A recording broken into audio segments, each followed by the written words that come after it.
Começa agora um programa que traz tudo sobre o livro mais lido em todos os tempos. Apresentamos O Som do Livro.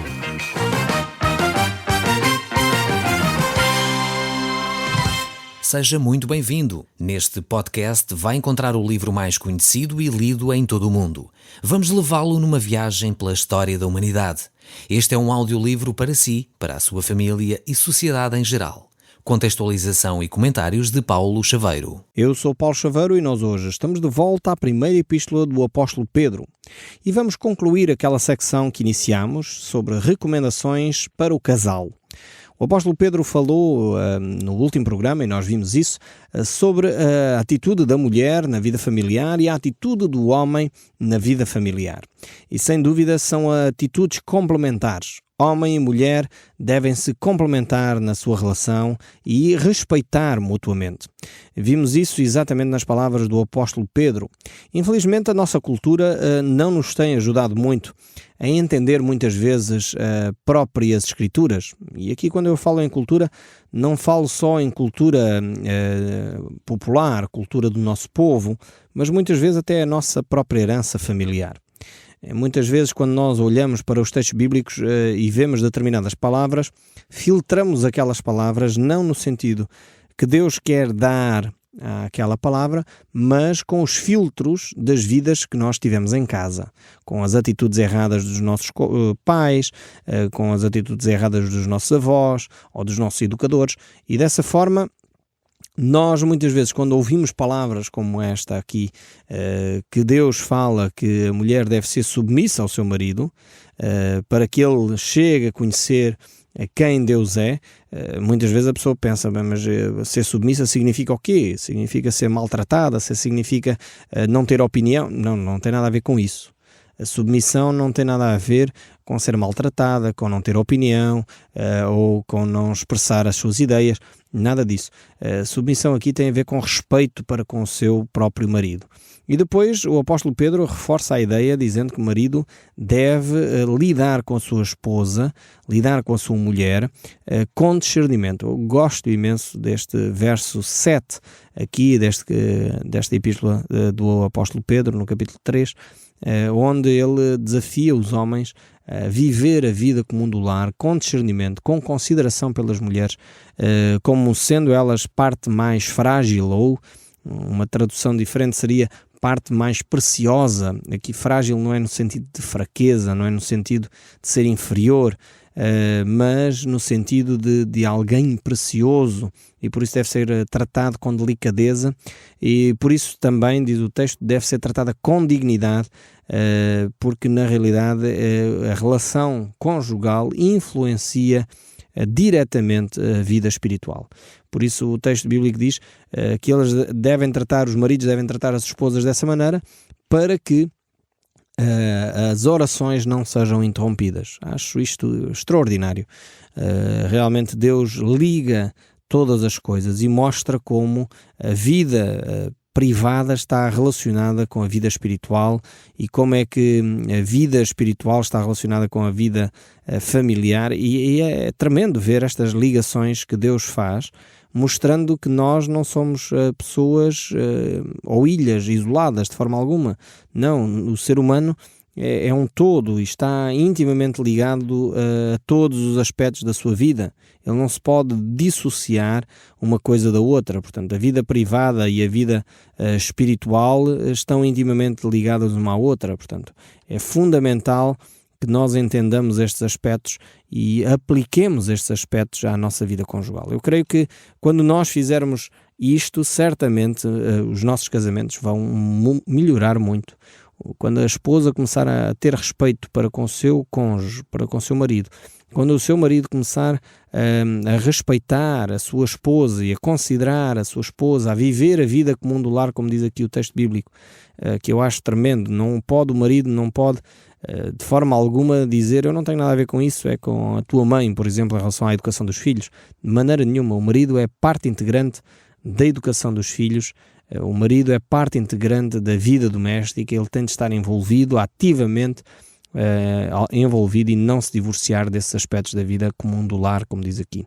Mas chegamos assim ao verso 8, deste capítulo 3, que continua esta reflexão interessantíssima sobre a vida social de cada um de nós. Diz assim, 1 Pedro 3, verso 8, finalmente, sede todos de igual ânimo, compadecidos, fraternalmente amigos, misericordiosos e humildes.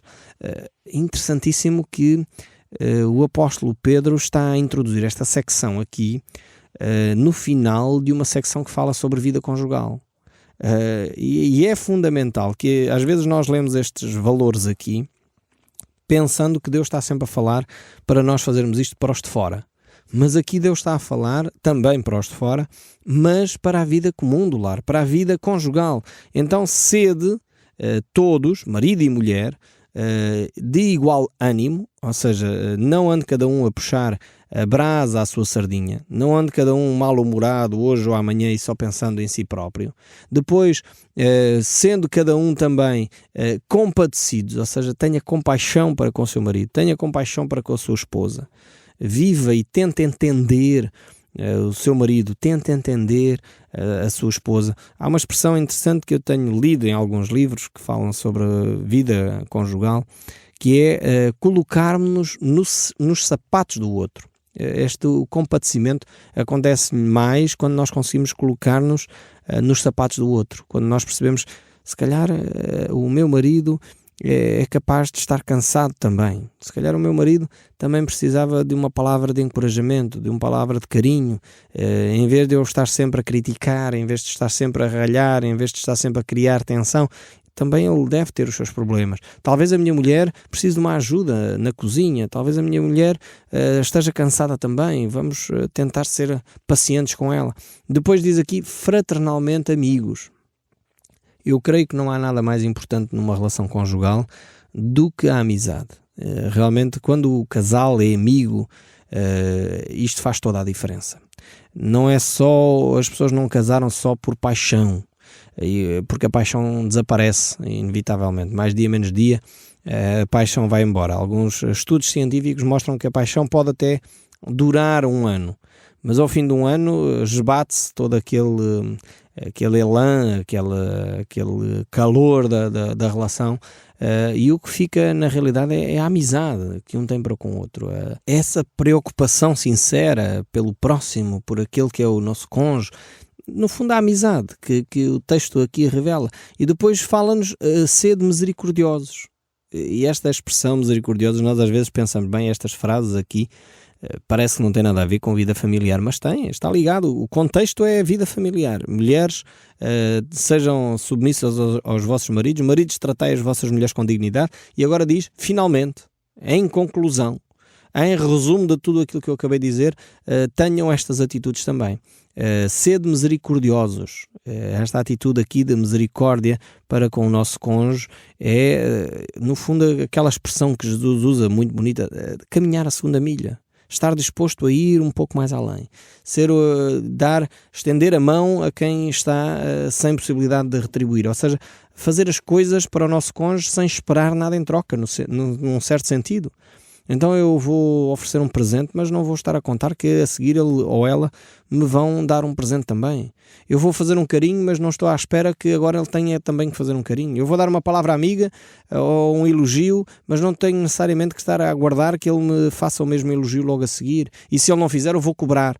Isso já não é ser misericordioso. Misericordioso é alguém que dá e não espera nada em troca. Então, tínhamos esta atitude na nossa relação conjugal. Eu sei que é difícil. E é por isso que o texto bíblico as refere aqui. Se fosse fácil, o texto bíblico não precisava de dizer.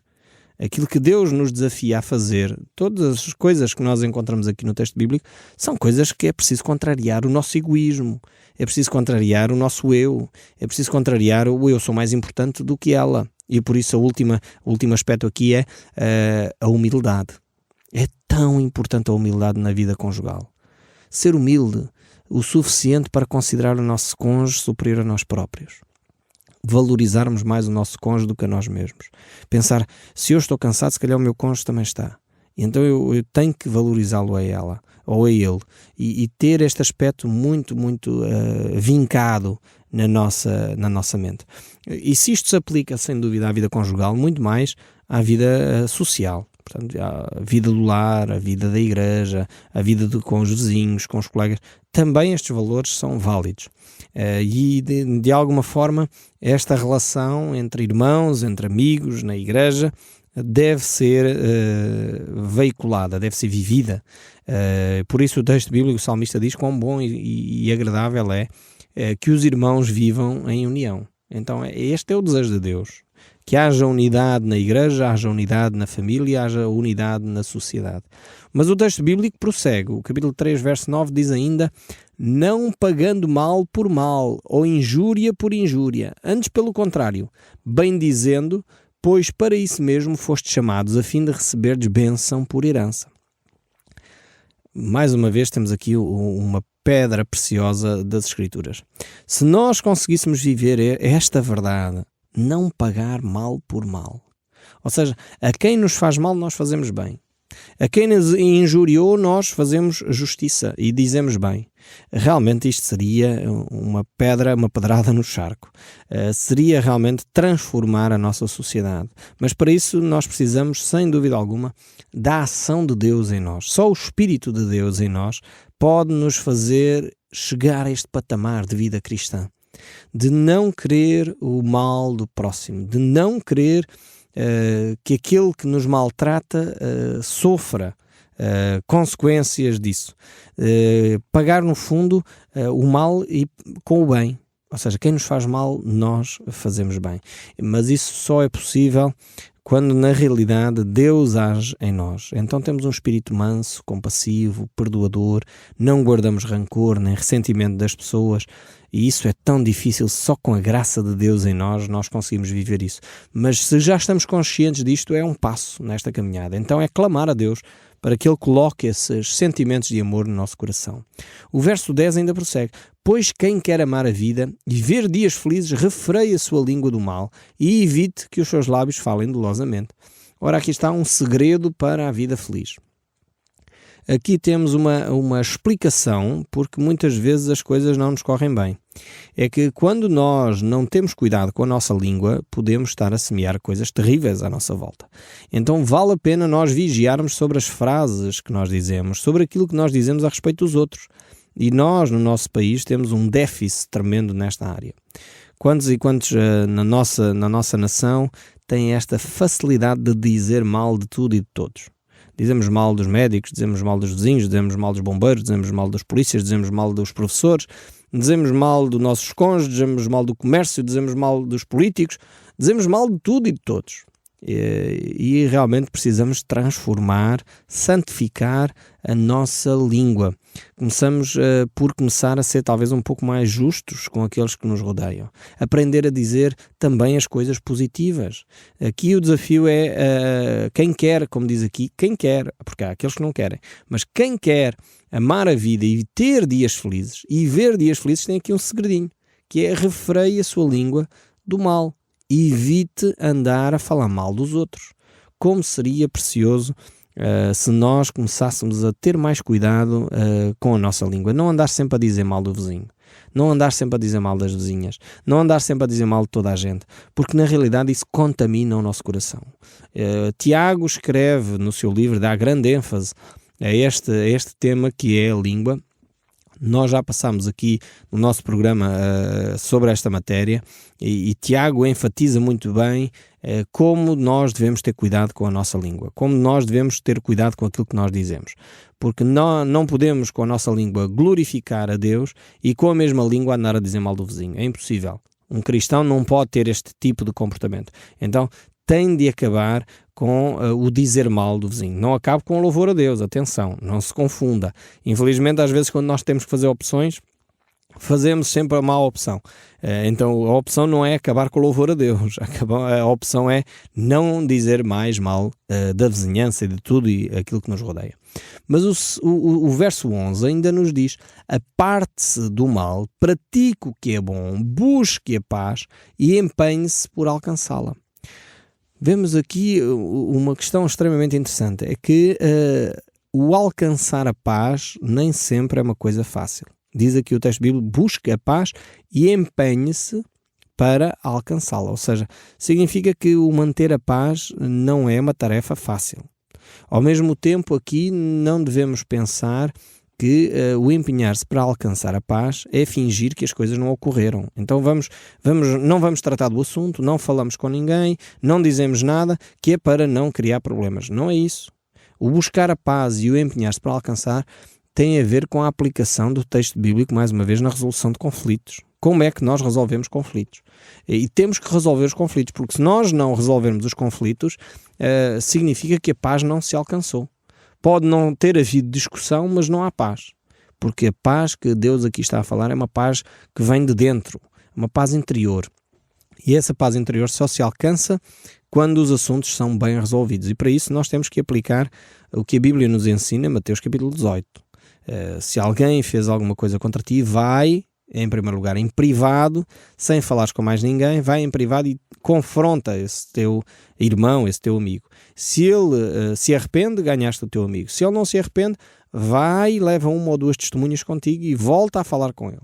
Se ele não se arrependeu, então voltas de novo agora e leva-o à congregação ou à família, se for um assunto de família, mas não fiques pelo primeiro e segundo passo.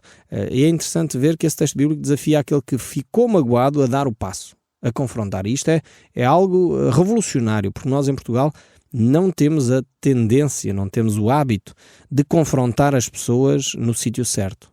Somos capazes de dizer a toda a gente o que a B ou C nos fez, mas depois não temos a coragem de ir falar diretamente com a pessoa que nos magoou e dizer, olha, tu magoaste-me. E é com essa pessoa que nós temos que tratar. Não é com o vizinho, não é com o primo, não é com o sobrinho, não é com o tio, não é com o irmão, é com aquela pessoa. E diretamente com ela, tratar do assunto. E o assunto fica ali. Infelizmente nós falamos com todas as pessoas e esperamos que a pessoa que nos magoou adivinhe que ela o fez. Realmente precisamos modificar profundamente a nossa maneira de ser e de estar para que as nossas relações sejam mais pacíficas. Estava-me a lembrar de uma situação que vivemos, de uma família exatamente que estava a ter este problema.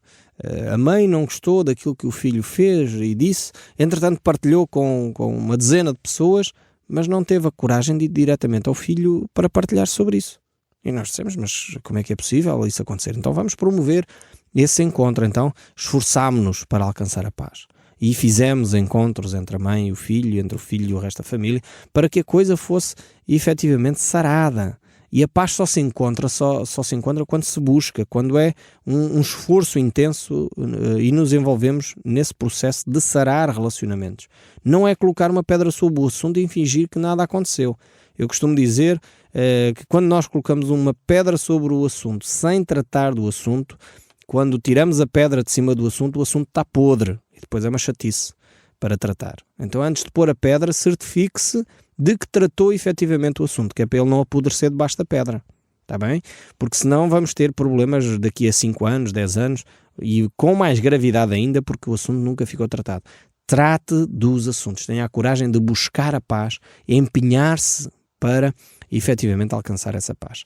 O verso 12 ainda diz, porque os olhos do Senhor pousam sobre os justos e os seus ouvidos estão abertos à sua súplica, mas o rosto do Senhor está contra aqueles que praticam males.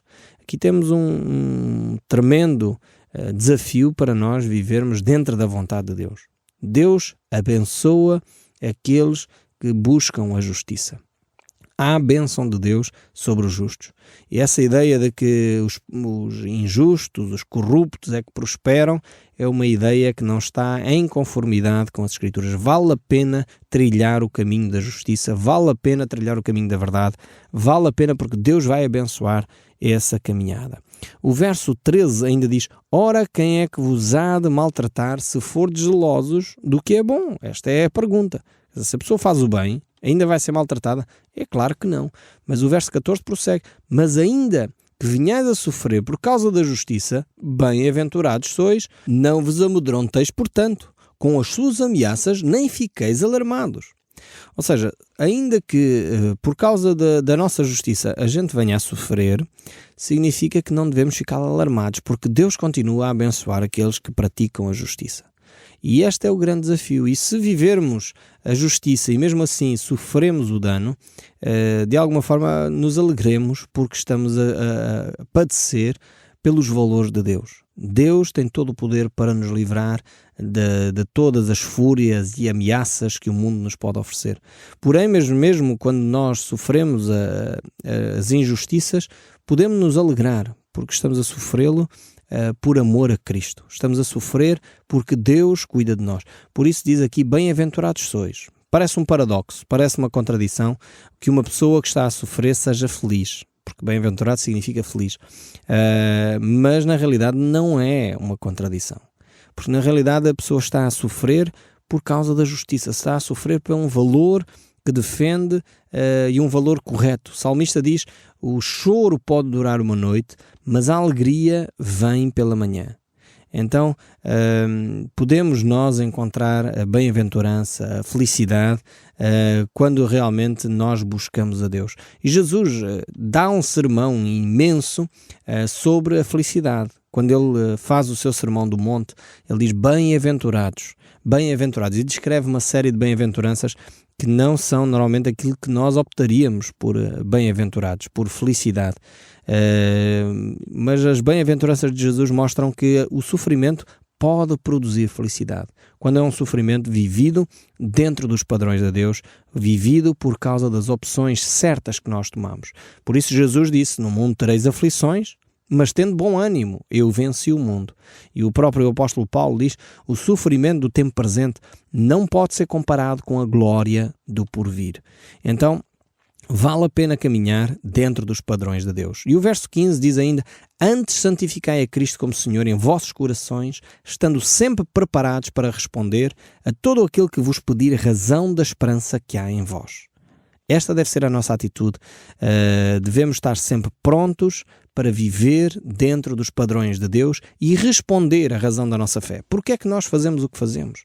Devemos estar conscientes daquilo que são as razões que nos levam a viver uma vida de santidade. Jesus nos disse, sede santos, porque o vosso Pai Celestial é santo. Bem-aventurados sois os limpos de coração, porque esses verão a Deus. Há tantos desafios à santidade, há tantos desafios a nós vivermos dentro dos padrões de Deus e nós devemos saber porque é que vivemos dentro desses padrões. A escolha, a razão da nossa fé, e devemos estar sempre prontos para dar essa razão quando alguém nos pedir porque é que nós vivemos dessa maneira. O Som do Livro, uma produção da Rádio Transmundial de Portugal.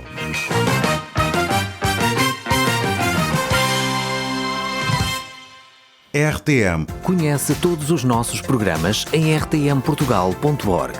Uma produção da Rádio Transmundial de Portugal.